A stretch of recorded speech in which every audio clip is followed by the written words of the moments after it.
আজকে আমরা পড়ব ভারতীয় টাকার বাজারের গঠন বা structure of money market. Before that, we have to know the definition and concept of money market. তার আগে আমাদের মানি মার্কেট সম্বন্ধে ধারণা করা প্রয়োজন।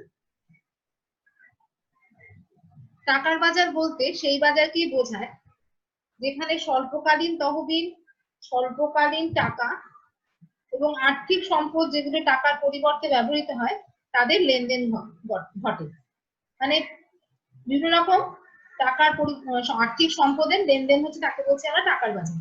The money market is a market for overnight to short-term funds and for short-term money and financial assets that are close substitutes to money.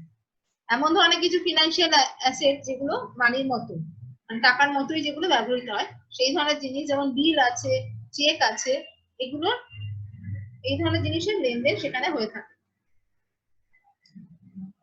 এবার আমরা যদি ভারতীয় টাকার বাজারের গঠন দেখি, প্রথমে একে দুভাগে ভাগ করছে আর্থিক বাজারের মতো।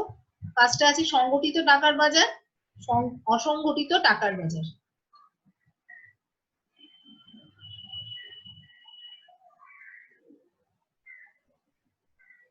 এখানে দেখো ইংলিশ ভার্সনে দেখো, এখানে আনঅর্গানাইজ সেক্টর আছে, অর্গানাইজ সেক্টর আছে। দু ধরনের structure of the money market is divided into parts. One is unorganized sector and other is organized sector.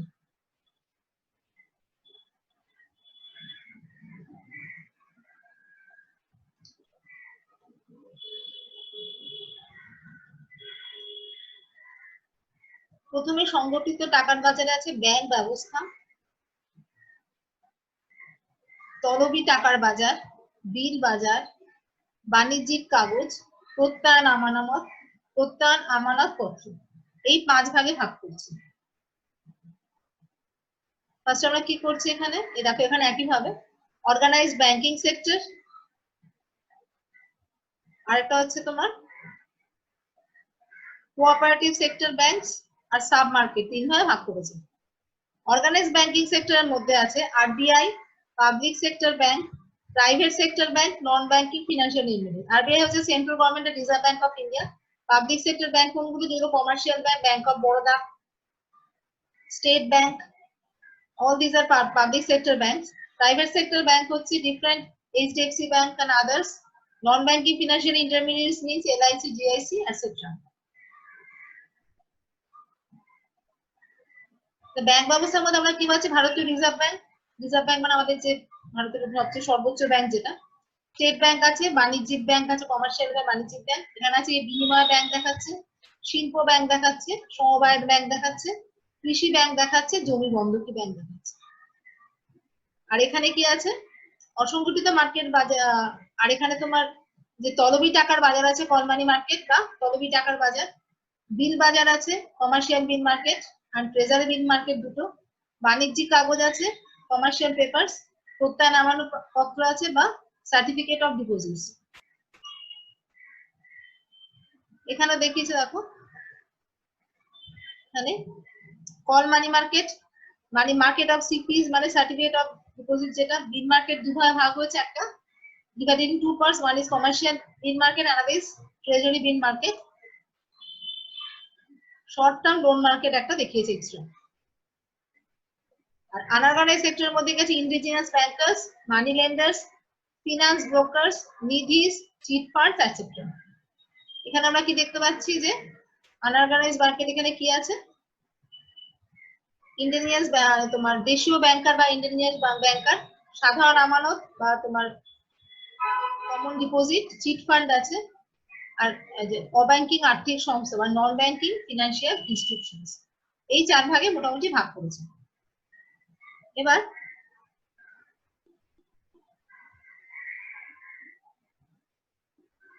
আমরা প্রত্যেকটা সম্বন্ধে একটু একটু করে বলবো। প্রথমে যাচ্ছি আমরা ব্যাংক ব্যবস্থাতে। ব্যাংক ব্যবস্থায় কি আছে, আগে আমি বাংলা বলছি, তারপর আমি ইংলিশে রিপিট করছি। কেন্দ্রীয় ব্যাংক বা রিজার্ভ ব্যাংক মুদ্রা এবং ঋণ নিয়ন্ত্রণের মাধ্যমে টাকার বাজারকে সচল থাকে। এটা হচ্ছে দেশের সর্বোচ্চ ব্যাংক এবং সমস্ত ব্যাংকের কার্যকলাপকে নিয়ন্ত্রণ করে। Reserve bank is the apex body of India and it controls the functions of the commercial bank. Next আছে কি স্টেট ব্যাংক বা আমাদের স্টেট ব্যাংকে যাই। এই স্টেট ব্যাংকের ফাংশন কি? স্টেট ব্যাংক হচ্ছে মেইনলি ডিফারেন্ট অনেক স্বল্প এবং দীর্ঘকালীন বাণিজ্যিক ঋণ দেয়। ধরো কোনো ইনস্টিটিউশন কিছু করার জন্য সে লোন নেবে, কোথেকে লোন নেবে? স্টেট ব্যাংক থেকে লোন নেয়। এছাড়া কৃষি ক্ষেত্রেও ঋণ দেয়, মানে চাষের বীজ, চাষের তোমার চাষ করার জন্য যেসব যন্ত্রপাতি লাগে সেসব কেনার জন্য কৃষকদের একটা লোন নিতে হয়, সেটাকে আমরা কি বলছি? কৃষি ঋণ। এইটাকেও স্টেট ব্যাংক দিয়ে থাকে। তাহলে state bank is short term and mid term loan for the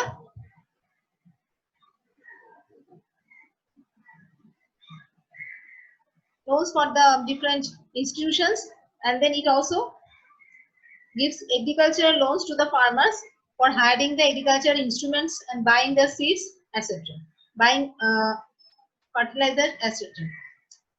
Next, commercial bank or বা বাণিজ্যিক bank.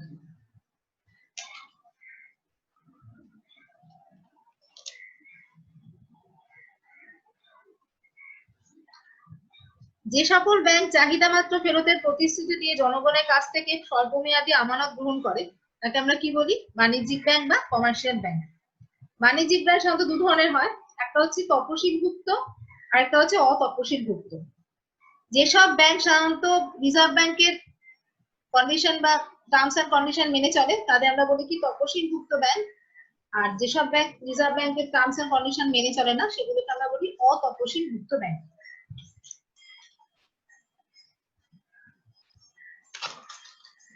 Commercial banks takes deposit from the public and lend money to the producer and businessman.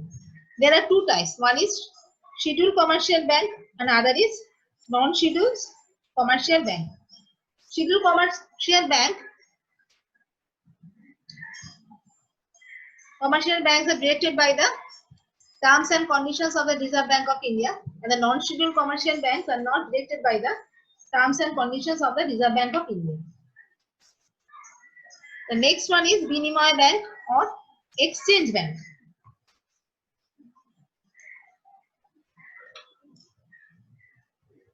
Foreign Exchange Bank or Binimoy Bank.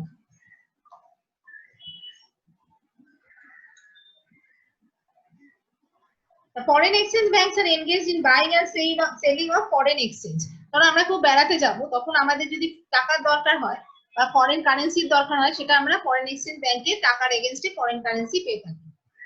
We can তাহলে foreign exchange ব্যাংকে কি করছি? Buying and selling of foreign currency. We can get the foreign exchange against the money in the foreign exchange bank. Next one is the land mortgage bank বা জমি বন্ধকি bank. জমি বন্ধকি bank বা land mortgage bank. These banks provide long-term credit to the farmers for development of agriculture and land. They also give long-term loans to the farmers. এই ধরনের ব্যাংকগুলো কি করে? কৃষকদের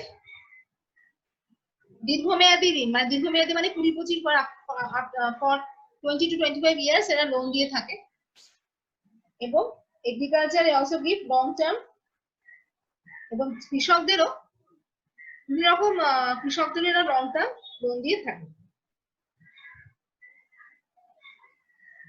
কার জন্য লোন দেয়? ডেভেলপমেন্ট অফ এগ্রিকালচার, মানে কৃষি জমির উন্নতির জন্য। নেক্সট হচ্ছে শিল্প ব্যাংক বা industrial bank. The next one is industrial bank or শিল্প bank. The banks provide medium and short-term loan to the industrial units. This is known as investors bank. Also the function of the bank is to expand industrial sector. এই ধরনের bank কি শিল্পের জন্য loan দেয়। শিল্প যে পৌর সংস্থা যদি কোনো শিল্প প্রতিষ্ঠিত করে তার জন্য যে মিনিমাম টাকার দরকার সেই লোনটা তারা কোত্থেকে নেয়? সেই লোনটা তারা নেয় হচ্ছে ইন্ডাস্ট্রিয়াল ব্যাংক থেকে। সেই ধরনের লোন পেয়ে থাকে এবং এই ধরনের ব্যাংক কি ইন্ডাস্ট্রিয়াল বা শিল্প ক্ষেত্রের এক্সপানশনও হেল্প করে, বা শিল্প ক্ষেত্রকে আরো বেশি মানে সম্প্রসারণে সাহায্য করছে। কিভাবে? মানে যত বেশি লোন দেবে তত বেশি নতুন নতুন ইন্ডাস্ট্রি তৈরি হবে। এইভাবে যত বেশি ইন্ডাস্ট্রি তৈরি হবে তত বেশি শিল্প ক্ষেত্রে সম্প্রসারণ বা expansion of the industrial sector হবে। নেক্সট হচ্ছে সমবায় ব্যাংক বা কোঅপারেটিভ ব্যাংক, গ্রাম ও শহরের বিভিন্ন মানুষ একত্রিত হয়ে তাদের সমষ্টিগত প্রচেষ্টা দ্বারা ব্যাংক গড়ে তোলে। সকলে অল্প অল্প টাকা দিয়ে ব্যাংকের ডিপোজিট তৈরি করে বা আমানত তৈরি করে, এবং এই ধরনের ব্যাংক করে কি, ওই যারা যে মেম্বার তাদের আবার টাকা লোন দেয়। Banks which are organized under the provision of law of cooperative societies are called the cooperative banks. In India, cooperative banks are originally set up to provide credit to primary agricultural credit society. Primary agriculture মানে প্রাথমিক, যারা primarily যারা agriculture করছে মানে কৃষি কাজ করছে প্রাথমিকভাবে, সেই ধরনের ক্ষুদ্র ক্ষুদ্র শিল্প, কৃষি এবং কুটির শিল্পের জন্য ঋণ প্রদান করে। ক্ষুদ্র শিল্প মানে স্মল স্কেল ইন্ডাস্ট্রির জন্য এটা লোন দিচ্ছে, প্লাস এরা কটেজ ইন্ডাস্ট্রি, যেমন ছোট ছোট শিল্প হয় বিভিন্ন রকম জিনিসপত্র বানানো, সেই ধরনের কটেজ ইন্ডাস্ট্রিতেও এরা লোন দিয়ে থাকে। তো এটা গেল হচ্ছে সমবায় ব্যাংক। নেক্সট আছে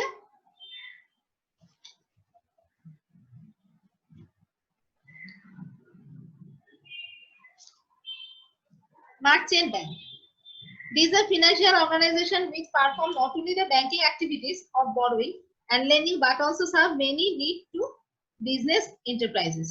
এই ধরনের কিছু মার্চেন্ট ব্যাংক থাকে যেগুলো স্টেট ব্যাংকে হয়। এগুলো শুধুমাত্র ব্যাংকের কাজ করে না, মানে আমানত গ্রহণ করছে বা ডিপোজিট মানে বা আমানত গ্রহণ করছে বা লোন দিচ্ছে তা না। They are not only taking deposit or providing loans but also they are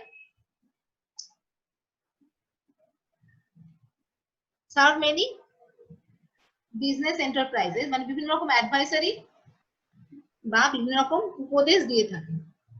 advisory committee থাকে, বিভিন্ন রকম মানে যেমন শেয়ার মার্কেটে কেউ যদি বিনিয়োগ করতে চায় সেক্ষেত্রে স্টেট ব্যাংকের মাধ্যমে ওই মার্চেন্ট ব্যাংক সেকশন তারা ওদের মানে হেল্প করে কিভাবে শেয়ার মার্কেটে ইনভেস্ট করবে পাবলিককে হেল্প করে থাকে। এগুলো হলো ব্যাংকিং সেক্টর। আর নেক্সট হচ্ছে কি, different banking sector, RBI, public sector bank, private sector bank, non banking financial intermediates, তারপর এগুলো চলে যাওয়ার পর ইন্ডিয়ান ব্যাংক, ফরেন ব্যাংক। এসবের পর আমরা চলে আসছি হচ্ছে ট্রেজারি বিল বাজার বা বিল বাজার, তলবি টাকার বাজার আছে। তলবি টাকার বাজার কাকে বলে? It is the sub market of the money market. It borrows and lends the call money in call money market are mostly banks and some financial institutions. borrowers and lenders হচ্ছে কল মানি মার্কেটে কারা borrower, এটা হচ্ছে একটা sub market, মানে টাকার বাজারের একটা উপ মার্কেট বা এর একটা পার্ট। এখানে কি করছে, যারা কমার্শিয়াল ব্যাংকস আছে এবং বিভিন্ন রকম কমার্শিয়াল ব্যাংকস আর অন্যান্য ব্যাংকগুলো হচ্ছে এরাই borrower, এরাই মানে বিভিন্ন ব্যাংক এখানে ধার দিয়ে থাকে আর বিভিন্ন ব্যাংকের কাছে এখানে লোনটা নিয়ে থাকে। নেক্সট হচ্ছে বিল market. There are two types of bill market. One is treasury bill market, আর একটা হচ্ছে commercial bill market. দেখো দু ধরনের বিল বাজার দেখা যাচ্ছে। একটা হচ্ছে কি ট্রেজারি বিল বাজার, এখানে ট্রেজারি বিল বাজার। নেক্সট হচ্ছে বাণিজ্যিক বিল বাজার বা commercial bill market. Treasury bill is a promissory bill issued by the government under discount for less than 1 year. এক বছরের মধ্যে এই ট্রেজারি বিলটা ইস্যু করা হচ্ছে। আর commercial bill arises due to genuine trade transaction when goods are sold and credit or sellers draws a bill on the buyer for due amount and buyer endorse it. যখন একটা কিছু কেনাকাটা করলে আমাদের যে বিলটা দেয়, the bill পাই আমরা, that is the commercial bill.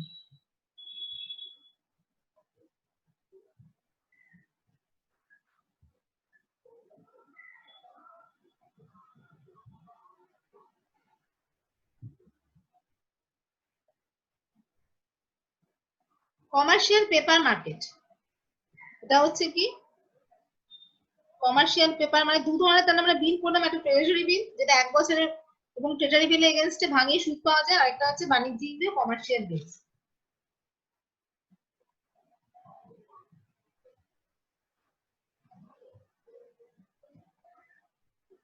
শিল্প প্রতিষ্ঠান অর্থ সংস্থানের জন্য বাণিজ্যিক ব্যাংকগুলি বাণিজ্যিক বিলগুলোকে ভাঙিয়ে ডিসকাউন্ট দেয়। আর এই ধরনের বাণিজ্যিক বিল আছে যেগুলো বাণিজ্যিক ব্যাংক কোনো শিল্প প্রতিষ্ঠানে অর্থের প্রয়োজন হলো, সে তখন ওইগুলোকে ভাঙাবে সেগুলো তারা তখন ব্যাংকে যায়, ব্যাংকে গিয়ে বিলগুলো শো করলে তার এগেনস্টে ব্যাংক তাকে মানি দেবে। কোনো ইন্ডাস্ট্রিয়াল ইনস্টিটিউশন বা শিল্প প্রতিষ্ঠান যদি অর্থের দরকার হয়, if they are in need of money, then তাহলে কি হবে, তাহলে যে যদি কমার্শিয়াল বিলগুলোকে শো করে, তাহলে বাণিজ্যিক মানে কমার্শিয়াল ব্যাংক কি করবে, ওই বিলের এগেনস্টে তাকে মানি দেবে।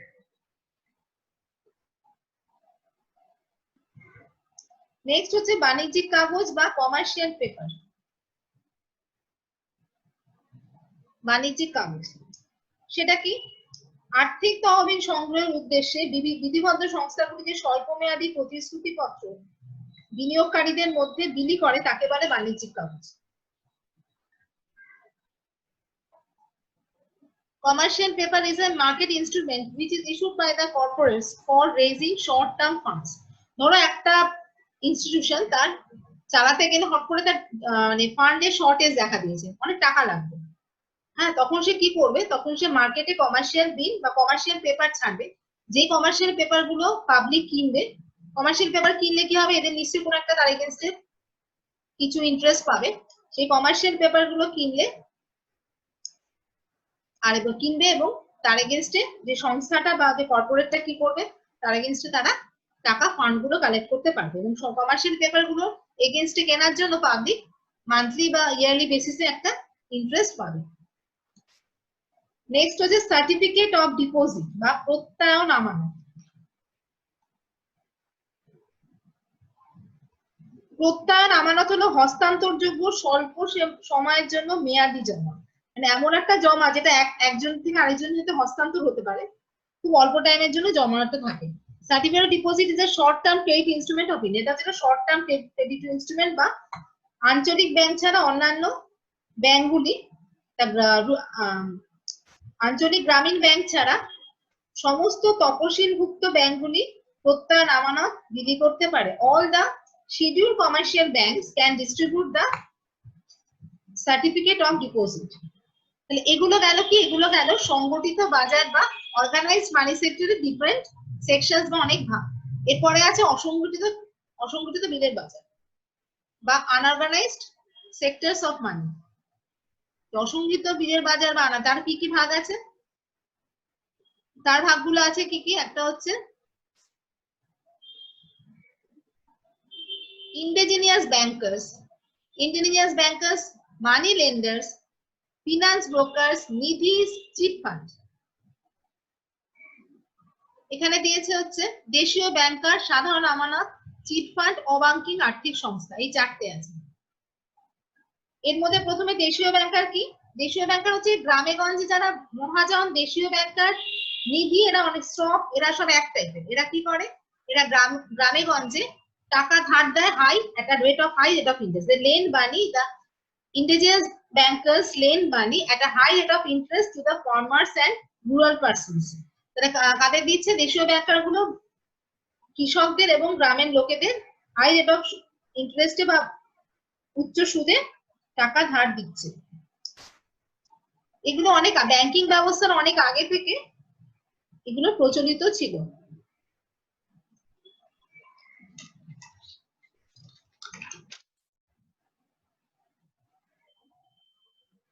আরে এরা কিন্তু not under the control of Reserve Bank of India. এই যে আনঅর্গানাইজড সেক্টর মানি মার্কেটের যেসব আছে সংস্থা, তারা কিন্তু রিজার্ভ ব্যাংকের অধীনে না, they are not under control of Reserve Bank of India. Next হচ্ছে কি ইন্ডিজিনিয়াস ব্যাংকার গেল।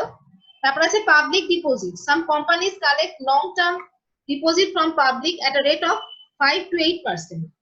অনেক কোম্পানি জনসাধারণের কাছ থেকে দীর্ঘমেয়াদী আমানত গ্রহণ করে এবং তার উপর কত 5 থেকে 8% সুদ দেয়।